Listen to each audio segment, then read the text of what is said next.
Hey guys and girls, Bored now back with you. On this video I'm going to be talking about Alien Earth Season 1, Episode 1. The episode is called Neverland. Full spoilers from the start of this review. So this is the long-awaited Alien prequel series from FX and from Noah Hawley, who notably did Fargo TV series and also did Legion. So there's a fair amount of anticipation for this.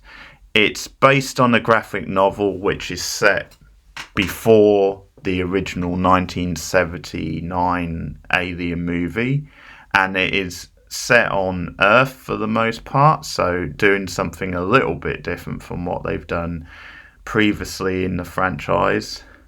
And in this pilot, you've got a couple of different storylines really running side by side before they finally converge nearer the end.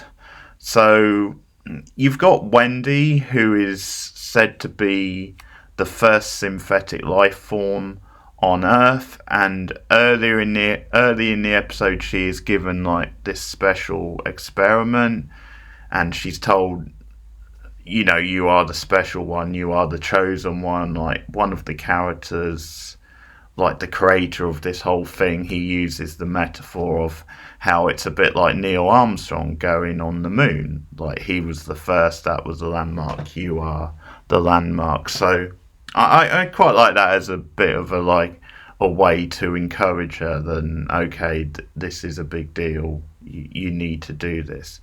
So she does sort of sacrifice her life with her brother. They become separate because of her being turned into like a synthetic life form. And you've got side by side with her the woman whose body she's going to take over, and she looks at her and she names her Wendy, or names herself Wendy. And because of the name of the episode, Neverland, you have this whole recurring thing, this whole metaphor to do with Peter Pan and Neverland, and that's where the name Wendy comes from, really. And you see like this organisation playing them like clips of Disney movies, and there's something quite ironic about that, than they're using that metaphor, considering in Europe at least Alien Earth is on Disney Plus. So I do like that. That's kind of funny.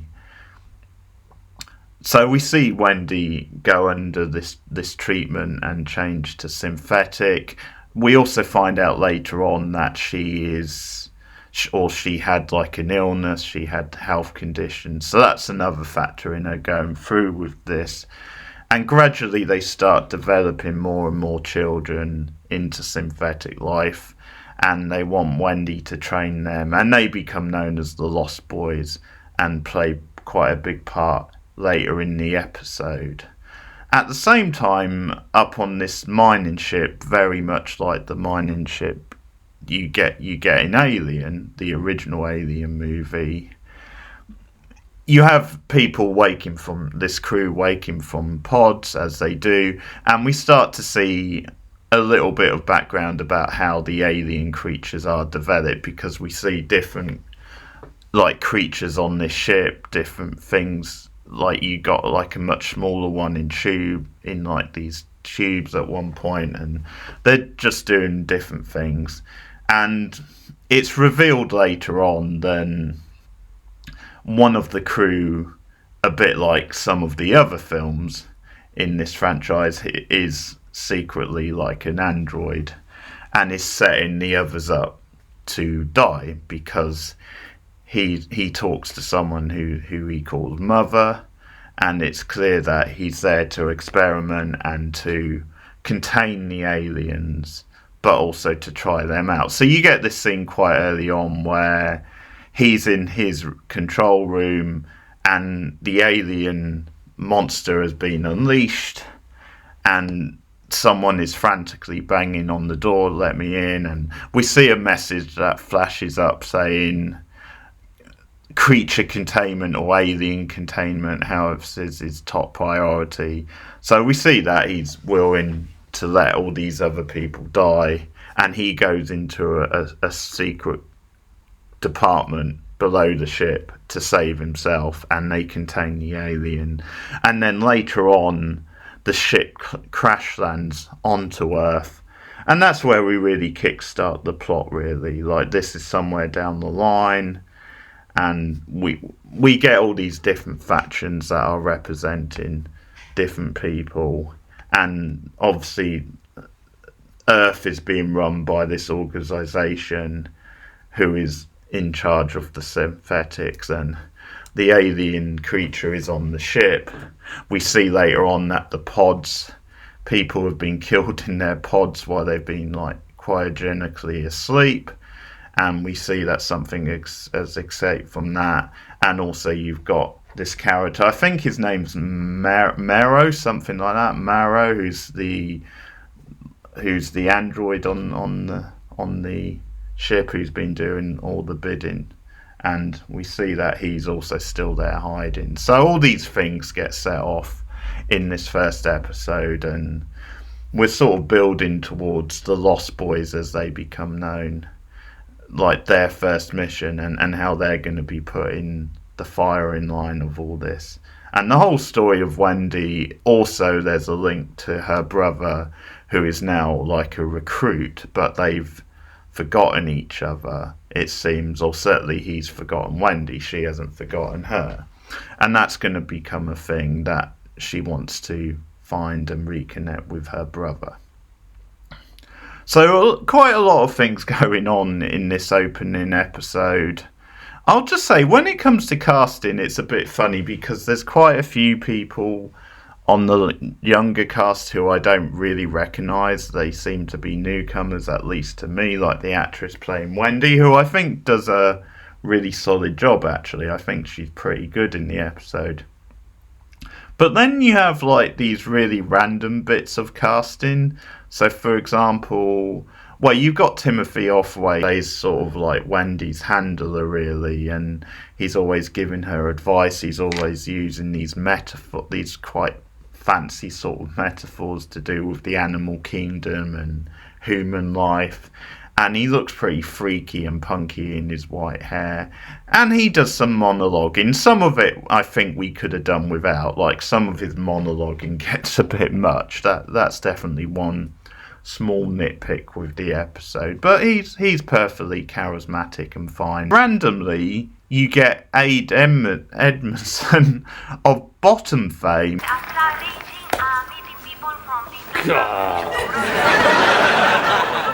As like the right hand man to the sort of playboy who's running this whole operation. Michael Smiley of Luther fame, who's like a Irish character actor. He has a small role as one of the crew on the ship, and he's like one of the more like bigoty sort of characters, who's very like cynical and a little bit racist when it comes to the idea of like androids and synthetic life. A little cheeky bit of like nostalgia type bait, because people always worry about that stuff when it comes to like prequel stuff. You do it quite well, where I don't think a lot of people, if you're not looking out for it, would notice, and it happens, and it happens so fast, and it feels quite natural. But it is then in the opening scene when they all wake up from their pods, one of the females, I think it's the one who gets killed later by the alien, wakes up and stretches, and the camera does a close-up, and it's very much in the style of when Ripley got up from the pod in the original movie. So that is a cheeky little nostalgia kind of nod, but I'm guessing a lot of people would have missed it. But it's one that isn't egregious. Like, it feels quite natural in the scene. I think it's a solid first episode. I don't think the characters are amazing. Like, I did get invested in Wendy, and I thought the actress was doing a good job with that, and they do set up some intriguing things with her. I actually like the cliffhanger at the end of episode 1 with Wendy, because we find out later in the episode then her brother, I think his name is Joe, has become, as I said, part of the military, and he's kind of forgotten about Wendy, or that he had a sister at this point. And there's this whole thing where he's like named after baseball player Joe DiMaggio apparently, and we see a flashback of him watching like his baseball games with his father when he was a kid. That felt a bit random, to be honest. Get to the crunch of, and they send in like the military and later on the Lost Boys to try and find out what's on the ship and try and get control. And you've got, as I said, the owner and the creator of the synthetic light who has like a vested interest. So his life gets put in danger, he doesn't come back, and Wendy's like worrying about him. And we see her and the Timothy Othwaite character go out. Othwaite is doing all this like this sort of monologuing, and Wendy's like, no, Joe's not gonna die, and he's like, of course he will, everybody dies. And it ends with her saying, no, he's not going to die because I'm going to save him. So I think that is quite a good little hook to end the episode on and make it quite... Because we have got to know Wendy quite well over the course of the episode. So I personally was quite invested in this idea that she's going to save her brother and wants to reconnect with him after all these years. Looks very impressive. I really like this thing of they've recreated some of the look and feel of like classic Alien and the original movie, because it does have the very like classic grimy tilt of like the 70s movie, particularly inside the ship. I really like that. It's very expansive. Like there's a really impressive shot of like the ship coming towards the screen at one point near the beginning. I also like the way you get the classic sort of like green text on like a black background where it's kind of like doing the prologue type thing. Cinematic, very impressive. The creature design so far, from what we've seen, I'm liking. I did roll my eyes and lose a bit of focus, like when you had this whole thing with the ship crashing and then you've got the military going in and just the whole thing. I thought that did go on a little bit. I don't mind it, as I said, being very epic and cinematic and having like these big action type scenes, but that stuff did go on a little bit, and it may just be a personal taste and I'm maybe not so into like the military stuff. I like some of the ideas of it, but actually like this sort of gun-ho military coming in and you've got like the whole invasion and chaos going off. I mean, that's not always my thing. I do enjoy the whole metaphor of like the Peter Pan stuff. I know it's a little bit on the quirky side, but I think the metaphor works well in this universe, and I think it's a good way to kind of update things a little bit, because I think what I like is about how there's enough for original fans of Alien, and there's enough where it's staying true in spirit to Alien as a brand, but I think at the same time in its own stuff as well, which I think is the perfect balance. Of course they might still blow it, it's only episode 1. Then it's a little bit too quirky at times, like there's certain things with certain characters, so definitely like, as I said, I don't know if it's fair to call him a playboy type character, but this one who is like running the synthetic stuff, and he does have this very kind of privileged sort of pretty boy feel to him, but at the same time he's meant to be quite, I think, kind of dark and disturbed, and he does a lot of like sinister like glaring, because there's a scene when Wendy's starting to like train these kids, and at one point one of the kids says, well, when do we get out of there? And Wendy says like never, but like when that question got asked, you see him like, because he's looking in on all this, he's looking intently. It's like, oh no, I don't want these children getting these ideas. I didn't necessarily feel him always, where he was meant to be this quite manipulative type character and this kind of like intense character and quite dark and sinister. I think he could have done with having a bit more menace to him. Fine, sending the Lost Boys. He does have this line about, well, off your pot then. And yeah, it's a little bit cheesy and a little bit clunky, and yeah, so far I'm not really feeling him as a character. Like, I just feel he could do with being a bit menacing or a bit less of a cliche, maybe. So there's certain quirky things like that which do take me out a little bit at times. But yeah, overall, I think it's a solid first episode and it sets up some promising things. And it does look good. I really like the look of it. So we'll see where it leads from here. But so far, really solid start and some solid world building in episode 1 of Alien Earth. So let me know what you guys think of it in the comments below. I will be back soon with episode 2. Like and subscribe as always. For other modern TV shows I'm doing, I am covering Dexter Resurrection on the channel. And that's a very up and down journey for me because I'm someone who jumped off the Dexter train a long time ago, so I do sort of feel very conflicted on that show, but there has been positives. There have been things that have surprised me about it. So if you're watching that show right now, then you can check out my reviews of that. I'm also doing the current season of Strange New Worlds, the Star Trek show, so that's on season 3. Another sci-fi type thing. If you're interested in Star Trek or Strange New Worlds, then I also cover that on the channel. I also do horror movie reviews and a bunch of other things.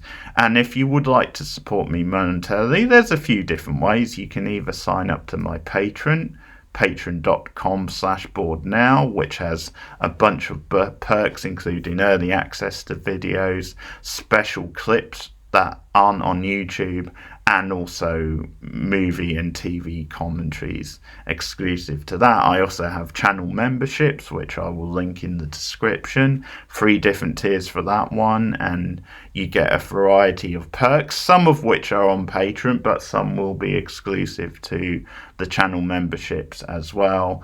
Or you can just give me a super thanks, so a one-off donation, if you want to help out monetarily. Otherwise, just like and subscribe, share me out, all the rest of it. But thanks for listening, guys. Keep watching TV. See you again soon. Bye. 3, 2,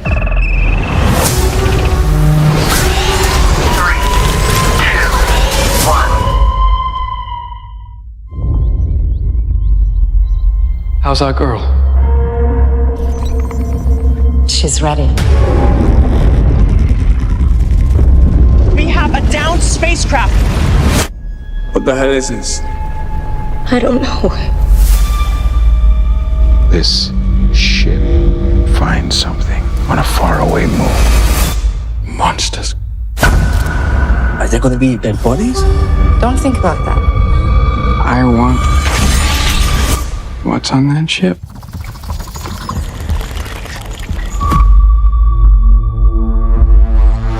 Feels good, doesn't it? Being more than human. But there's a price. Do you know what it is? We don't lock them down. It will be too late. Something's here.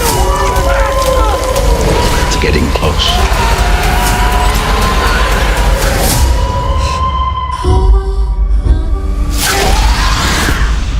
Save yourself.